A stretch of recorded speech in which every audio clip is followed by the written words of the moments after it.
nome é Esli Carvalho, eu sou psicóloga clínica, tenho doutorado em psicologia e eu ajudo as pessoas a vencer as dificuldades da sua vida. A gente vai trabalhando com as pessoas, especialmente através da psicoterapia, identificando quais são as dificuldades que as pessoas têm e através de EMDR, uma nova terapia científica reconhecida pela Organização Mundial de Saúde, nós vamos ajudando as pessoas a vencer os desafios da sua vida. Bom, em primeiro lugar, eu queria agradecer a sua presença. É uma honra tê-la aqui com a gente, né? Mas eu não poderia deixar de trazer você, porque você, como uma das grandes psicólogas do Brasil e uma mulher que fez uma diferença muito grande na vida de muitas pessoas através do seu trabalho, né? A doutora Esli trabalha com desenvolvimento pessoal há muitos anos e eu queria que você contasse um pouquinho da sua história para as pessoas que estão em casa hoje. Legal, eu que agradeço a honra e o privilégio de estar com vocês, pois a minha história começa muito mais lá para trás, né? Porque pouca gente se lembra que eu vivi até os 15 anos nos Estados Unidos, né? Então eu aprendi a ler e escrever em português já com 16 anos. E eu me lembro naquela loucura assim de vestibular, o que eu faço, o que eu não faço. E um dia assim eu senti de Deus assim que eu devia fazer psicologia em primeira opção e jornalismo em segunda.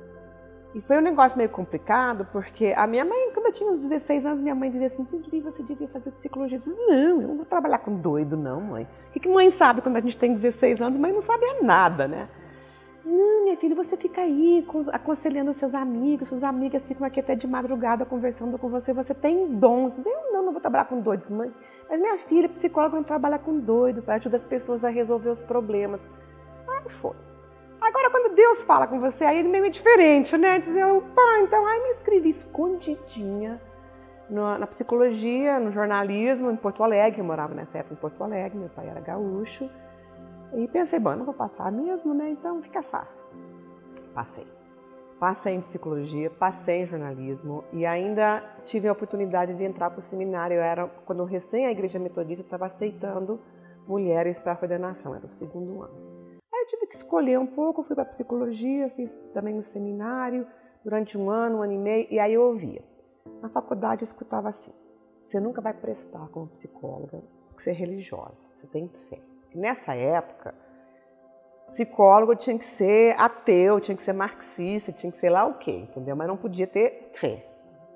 Em compensação, eu ia para a igreja dizia assim, você comprou seu bilhete para ir para o inferno de botina, porque as pessoas que fazem psicologia perdem a fé, então você não vai prestar. Aí eu fiquei ouvindo aquela buzinação toda, um dia eu resolvi que não dava mesmo para levar as duas coisas, decidi deixar o seminário e fui conversar com o meu reitor. Aí eu falei inclusive tinha sido colega do meu pai, né, o pastor Erasmo Ungaretti. Aí eu disse, olha pastor, eu estou achando que o meu Ministério da Reconciliação, que é o que Deus me chamou a fazer quando eu tinha 17 anos, se manifesta mais com a psicoterapia. Eu quero deixar o pastorado, não vou mesmo fazer isso. E queria vir aqui conversar. E ele me deu uma coisa maravilhosa, porque ele me deu a bênção de sair do seminário sem culpa. E ele me disse, olha, a gente precisa muito de pastores aqui na igreja, mas nós não temos psicólogos cristãos. E muito do que se faz nas igrejas, especialmente naquela época, que eu não vou nem contar quantos anos faz, né, não passa de charlatanismo, foi a expressão que ele usou. Então eu quero te abençoar para você sair do seminário e ser a psicóloga, mas a psicóloga melhor que você puder, para você glorificar a Deus com a sua vida e servir a igreja. E eu acho que assim, eu desfruto dessa bênção até hoje. Então eu sou muito agradecida a ele por isso, eu me comovo. Então eu fui para a faculdade, para valer, fiz psicologia, acabei voltando para Brasília, vim para morar em Brasília, numa dessas andanças todas, terminei a faculdade aqui e realmente me esforcei sempre em ser o melhor, né? Estudar, aproveitei meu inglês para estudar os livros em inglês, fiz cursos nos Estados Unidos na medida em que eu pude. Né, casei, acabei descasando, fui embora para o Equador com uma filha pequena, com muita luta, com muito esforço. Antes de ir embora, então aí foi quando eu conheci o que era naquela época, acho que chamava Comunidade Evangélica, né, em Goiânia. E numa situação muito difícil, meu primeiro marido tinha me deixado com uma criança muito pequenininha, eu estava fazendo um curso de formação em companheiros de julho. E eu tive que adiar por um problema de saúde, realmente. E foi quando eu conheci o pessoal, a turma de Goiânia veio e eu me lembro, assim, o pessoal acreditou mais em mim, no que eu tinha para oferecer, do que eu mesma, né? E aí eu comecei a ir uma vez por mês a Goiânia, dar formação durante 1 ano e meio, 2 anos, para uma turma que hoje todo mundo virou psicóloga, todo mundo se espalhou pelo Brasil. Tem sido muito bonito ver esse crescimento, assim, de ver como realmente uma semente tão pequenininha, né, virou uma coisa tão grande, né, e que abençoa tantas pessoas realmente pelo Brasil todo. Não, e é legal porque assim, eu já te conheço há muito tempo e a gente estava conversando, né, acho que eu tenho mais ou menos a idade da sua filha, e aí eu lembro sempre de escutar todas, né, a minha mãe, a Bispa Ana, falando de você como uma referência na área da psicologia para elas. E hoje elas são psicólogas, que eu acho que até talvez um pouco da sua influência, né? Com certeza. Todo mundo, E aí eu vejo, a gente estava conversando um pouco antes, porque eu vejo o quanto é importante o papel hoje do psicólogo cristão, até para trazer um pouco de organização na mente da pessoa e não deixar a pessoa tomar algumas decisões também. Não que a gente tenha essa necessidade e nem pode, né, dirigir a vida da pessoa dessa maneira. Mas a gente dar uma orientação para que a pessoa cristã possa encontrar dentro dela um equilíbrio também, né? Porque antigamente, é o que você falou, os psicólogos eles eram muito ateus, então chegavam cristãos dentro do consultório, eles acabavam desacreditando aquela pessoa, né? Querendo ou não, acho que era tudo muito sutil. E o psicólogo cristão, acho que ele tem um pouco mais de equilíbrio, ele sabe respeitar um pouco mais a questão da religiosidade, sabe o quanto é importante o poder de Deus na vida daquela pessoa, né? A gente não faz milagre sozinho. Então, acho que tudo isso é importante. E você hoje é uma das referências em MDR no Brasil e no mundo, né? Que é uma técnica muito nova, né? Eu falo bastante dessa técnica quando eu vou para os meus cursos. Muita gente me procura e fala assim, até já passei o telefone da clínica para vários, que eles falam assim, mas Lia, como assim? Eu falo, gente, eu não sou especializada, né? Não tenho especialidade nisso, mas existem pessoas que têm, e eu sei que isso é fantástico, porque eu já vivenciei, eu já fiz a técnica, né? Já fui paciente do MDR, e vejo o quanto é milagroso, porque é uma ciência, né, Isli? É uma ciência que, na verdade, ele cura um trauma. A gente pode falar isso? Eu acho que a gente pode falar nisso. Só pegando um pouquinho aqui uma deixa que você falou, quando eu era ainda aluna de psicologia, se fundou o corpo de psicólogos e psiquiatras cristãos. Porque a gente tinha muito essas minhocas mesmo, né? Como é que a gente pode ser cristão, né, num mundo tão difícil e tão hostil à nossa fé, inclusive, porque naquela época, especialmente os evangélicos, protestantes, né, eu fui criada como protestante, né, nós éramos uma minoria muito pequena. Tanto é, assim, eu era conhecida como herege, minha família, assim, nós éramos tudo hereges. Eram incorretos, mas eram hereges, né? Porque a gente não tinha essa fé. Então, o CPPC, né, o Corpo de Psicólogos e Psiquiatras Cristãos, nos ajudou muito a fazer reflexões sobre isso. Qual é a nossa postura dentro de abordagens diversas que nós temos, porque uns são psicanalistas, outros foram para o Gestalt, uns para o psicodrama, eventualmente para a terapia familiar e hoje a MDR, né? Mas como manifestar isso dentro também da nossa coerência de valores, né? Sem desrespeitar os nossos pacientes, porque a gente não pode, obviamente, impor a nossa fé, mas, por outro lado, respeitar os valores, inclusive religiosos das pessoas, sejam eles cristãos ou não, né? E eu acho assim, uma das coisas interessantes que me aconteceu em relação ao MDR, né? Porque a minha primeira formação é em psicodrama, sou assim, apaixonada até hoje. Primeira vez que eu botei um pé num tablado psicodramático, eu disse, Isli, você nasceu para fazer essa coisa, você nasceu para fazer isso. E até hoje eu faço muito psicodrama interno, né? Com meus pacientes, na cabeça, assim mesmo que eu não faça externamente. Mas eu fui embora para o Equador, acabei casando com um missionário viúvo, canadense, que a gente acabou mudando para lá e para cá, e numa dessas andanças a gente morou nos Estados Unidos também. E eu fui fazer uma sessão, uma psicóloga do convênio, porque livro de terapia nos Estados Unidos também é caro, e ela fazia MDR, isso foi em 95, então não é uma coisa assim tão nova, já tem mais de 25 anos. Para mim não era tão... É porque é pouco conhecido ainda, a gente ainda está divulgando. E ela fez MDR comigo. Eu saí tão impressionada da minha primeira sessão de MDR que eu cheguei em casa, virei para meu marido e disse, pode puxar o plástico. Eu vou aprender a fazer esse negócio, eu vou dar formação disso, eu vou ajudar. Um dia nós vamos voltar para o Equador, a gente vai levar isso conosco, porque eu nunca sonhei de realmente conseguir voltar para o Brasil, né? E assim foi. Eu fiz a primeira formação, o primeiro módulo em 96, em 97 eu fiz com a própria doutora Francine Shapiro, que foi quem desenvolveu, né, essa abordagem, quem descobriu, implementou. E depois, em 98, meu marido foi transferido para o Equador. Em 99, eu comecei a trazer os trainers para a gente poder... Meu sonho se tornou realidade. Formamos gente no Equador durante muitos anos. Hoje tem treinadores equatorianos, inclusive já até foram sede de congressos ibero-americanos de MDR no Equador, né? E a coisa começou a crescer e a gente eventualmente fundou a MDR Iberoamérica. Eu fui presidente dos primeiros duas gestões, né, de 2007 a 2013, né? E aí a gente foi esparramando pela América Latina toda. E em 2006, meu marido foi transferido para o Brasil.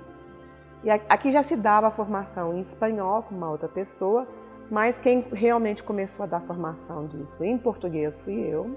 E aí começamos a formar facilitadores, formar supervisores, eu formei todos os treinadores brasileiros. E hoje tem uma associação brasileira de MDR e a gente já deu formação para quase 2.000 pessoas. E me explica um pouco para a gente, quando você começou a fazer a sua formação lá em 95, 96, o que você viu no MDR, o que você sentiu, que você pode mostrar para as pessoas que te já fez apaixonar, né? Eu acho que assim, o que a Francine descobriu foi a porta de entrada para o cérebro. É a primeira psicoterapia que foi desenvolvida com base nos achados da neurociência. Então, eu acho que é uma coisa importante porque vai mudando a percepção das nossas lembranças difíceis, ruins, a nível neuroquímico. Então, com o protocolo científico, é uma das 2 terapias hoje reconhecidas pela Organização Mundial de Saúde. Então, ela tem um reconhecimento, a projeção científica internacional. Inclusive, no Israel, por exemplo, eles usam nas salas de emergência nos hospitais com as pessoas que são vítimas, né, de terrorismo, que viram coisas terríveis, né, com veteranos de guerra nos Estados Unidos também. Então, tem um reconhecimento internacional muito grande, muito importante. E nós, nesse esforço... Agora, mudou minha vida. Primeiro, mudou minha vida pessoal. Hoje, eu vivo sem coisas a nível pessoal que eu pensei, bom, agora já fiz tanta terapia, porque eu tinha feito muita terapia, né? Uma questão de coerência. Eu disse, bom, agora o resto eu tenho que aprender a minha... Não. Hoje eu vivo sem essas coisas e mudou totalmente o rumo da minha vida profissional também. Então, hoje eu vivo disso, né? Dou formação, tenho consultório, tenho a Trauma Clinic, né? Que nossa visão é de tratar trauma, ansiedade e depressão, que são as coisas básicas que a grande maioria das pessoas, né, sofremos com isso, né? E damos formação para psicólogos, psiquiatras, né, e médicos que tenham formação em psicoterapia. E já conseguimos, né, entrar pouco a pouco. Que legal, a psicologia, na verdade, um pouco entrou dentro da medicina pela primeira vez, né? As 2 coisas finalmente conseguiram se encontrar. Que é muito importante. E eu também acho assim, que em termos de cristianismo, também a nossa fé é muito respeitada dentro do MDR, porque dentro do protocolo, uma das coisas que a gente procura são as crenças negativas que as pessoas têm, as crenças negativas e as crenças positivas. Quando a gente sofre um trauma, uma lembrança ruim, e ela não é processada de uma forma apropriada pelo nosso cérebro, a gente acaba acreditando no que eu chamo de mentiras, que são as crenças negativas. Crença negativa por MDR é uma crença falsa, negativa e irracional. As nossas vozes interiores que acabam nos convencendo de algo que realmente não existiu, né? Que não é. É uma interpretação que o nosso cérebro dá de um fato. Exatamente. Então a gente pode dizer que se a gente vive um problema, né? Um ser humano viveu um problema de família, né? Em uma situação onde ele não consegue processar aquilo emocionalmente, ele sabe que racionalmente não foi feito contra ele. Vamos pensar numa situação assim. Mas emocionalmente ele se sente julgado, ou ele se sente culpado de uma situação, mas que ninguém de fato o julga. Exato. E aí é uma dor interna que a pessoa vai sofrer o resto da vida, né? E se ela não curar isso, gera ansiedade, vai gerar depressão no futuro, enfim, né? E direciona as ações da pessoa. Por exemplo, uma mulher que tenha sido estuprada, digamos assim. Pô, ela te diz assim, eu sei racionalmente que eu não tive culpa. O cara veio com uma pistola, botou na minha cabeça, disse que se eu me mexesse, ele ia me matar. Então eu tinha que ficar quieto, porque era uma questão de vida e morte. Mas a sensação que eu tenho é que eu sou culpada. Se eu não tivesse feito, se eu não tivesse descido, se eu não tivesse vestido, se eu tivesse pegado o outro ônibus, se eu não tivesse descido naquela parada, não teria... Sabe? Então ela fica com essa coisa da culpa, Si, né? De uma culpa falsa, né? Porque ela não teve culpa realmente. E ela carrega isso até na vida conjugal hoje, né? Exatamente. Que aí já vira um problema grave na vida conjugal hoje. Né? Aí vira outros problemas. E essa culpa vai direcionando as decisões que ela toma, as condutas que ela tem. Então, o que o MDR consegue fazer é entrar justamente nesse lugar cerebral e transformar neuroquimicamente essa crença, essa mentira, em verdade. Porque nós fomos criados para termos saúde. Assim como a nossa mão, por exemplo, se a gente tiver um corte, a gente não tem que fazer grandes coisas para ele sarar. A gente tem que ficar quieto, criar um ambiente onde a mão vai se curando, ele sara sozinho, a gente não precisa nem falar com a mão, né? E ele sara. Então a Francine dizia, se o nosso corpo é capaz de fazer isso, por que não o nosso cérebro? E foi isso que ela entendeu, sabe? É isso que ela conseguiu resgatar. Então, o que nós temos que fazer com o MDR? Criar um espaço, uma estrutura que a gente faz como protocolo, que é um protocolo científico de 8 passos. A gente cria aquela situação, a gente ajuda a dar um arranque para o cérebro poder se curar a si mesmo, e é o cérebro que faz isso. E ele transforma essa mentira em verdade.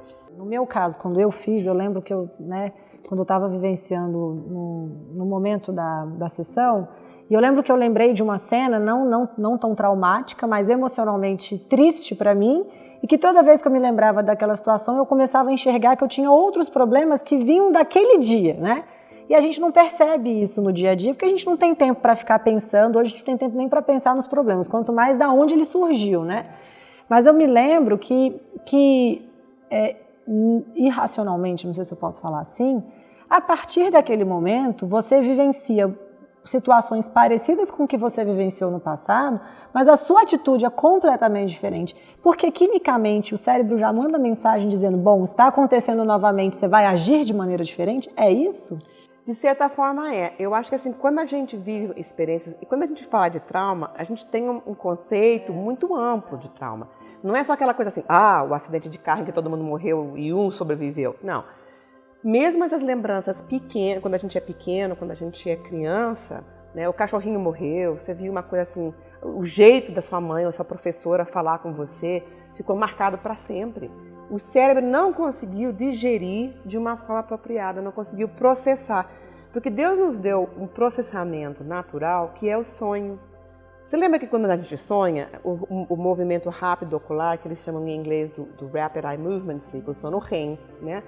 Então isso daí vai processando e vai arquivando. Quando a gente tem situações que a gente não consegue digerir, processar aquilo de uma forma apropriada, o cérebro trava naquela rede neuronal. Quando ele trava, todas as vezes que você bater em situações parecidas, vai lá atrás. E a gente repete a conduta lá de trás. Então o que o MDR vai fazer?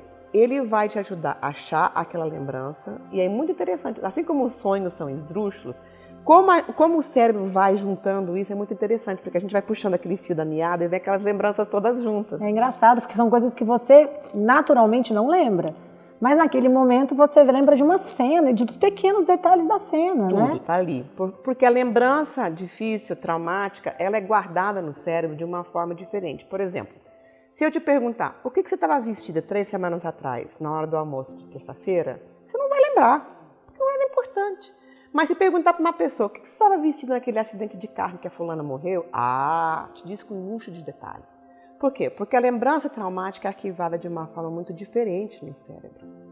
Então a gente vai lá e puxa isso, e às vezes a pessoa não lembra de tudo, vai puxando outras lembranças também. Então quando isso começa a reprocessar, reprocessa toda essa rede de lembranças que estavam conectadas. Então quando limpa muita coisa e é rápido. Não, o mais impressionante é a rapidez, rápido, né? É impressionante. Quantas sessões para que vocês geralmente indicam para uma pessoa que sofreu um trauma? Vamos colocar médio, assim, não precisa ser o trauma, que foi a única que sobreviveu, mas também não foi algo pequeno, assim. Isso é um pouco relativo, porque cada caso é um caso. Eu digo assim, eu tenho uma amiga minha, Ana Gomes, que diz assim, que as pessoas vêm para terapia para fazer uma de 3 coisas. Para arrumar a mesa, para arrumar um quarto ou para arrumar a casa. Então tem gente que vem para arrumar assim, arrumar a mesa. Eu tenho medo de avião. Eu sofri um acidente de avião, o avião acabou aterrissando de barrigada, a gente achou que fosse morrer, não sei o que mais. Pô, é um trauma, né? Quem é que sobe num avião depois disso daí sem, né, morrer de medo? Ela não subia mais em avião, ela não andava mais de avião, né? Aí, então, o que a gente faz? A gente, em 2, 3, 4, 5 sessões, a gente resolve este foco.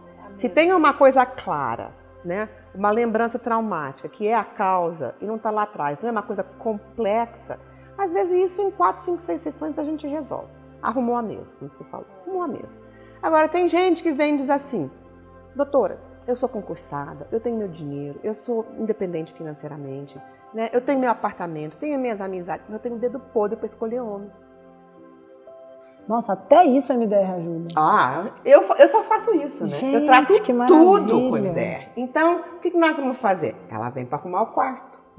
Isso não vai ser em 4, 5, 6 sessões. Porque nós vamos ter que ver como é que era a relação dela com o pai, com os homens da vida dela, com os namorados. Aí você já vai voltar lá. Aí nós vamos ter que puxar esse fio e ver tudo que está ligado a essa área da sua vida. A sessão é uma vez por semana? Em geral é uma vez por semana, mas se presta também muito para fazer de 15 em 15 dias, que esse ano passado, com a crise que a gente passou, muitos vieram de 15 em 15. E eu, atualmente, faço intensivos de 2 dias. Então as pessoas, inclusive, vêm de fora, ficam 2 dias e a gente manda ver, tá? E aí a gente também tem outras pessoas que vêm para arrumar a casa, com aquela casa toda desarrumada, sabe? A vida desarrumada, não sabe pessoa se sem arrumar, propósito um pouco, não está assim. entendendo, sabe? Está muito perdida, né? Então isso vai levar, em geral, de 1 a 2 anos. Agora, mesmo levando mais tempo, porque a gente não faz milagre, você sabe que milagre é outro departamento. Bom, então a gente fica por aqui hoje, o programa Vida em Conexão encerra essa entrevista com a doutora Esli, que deu uma aula sobre EMDR, sobre traumas, sobre como você vivenciar alguns problemas que você talvez tenha na sua vida e não sabe de onde surgiu, como resolver. E no próximo programa a gente vai estar trazendo um pouco mais de informação. Fiquem com Deus, muito obrigada pela sua presença hoje e a gente se vê no próximo Vida em Conexão.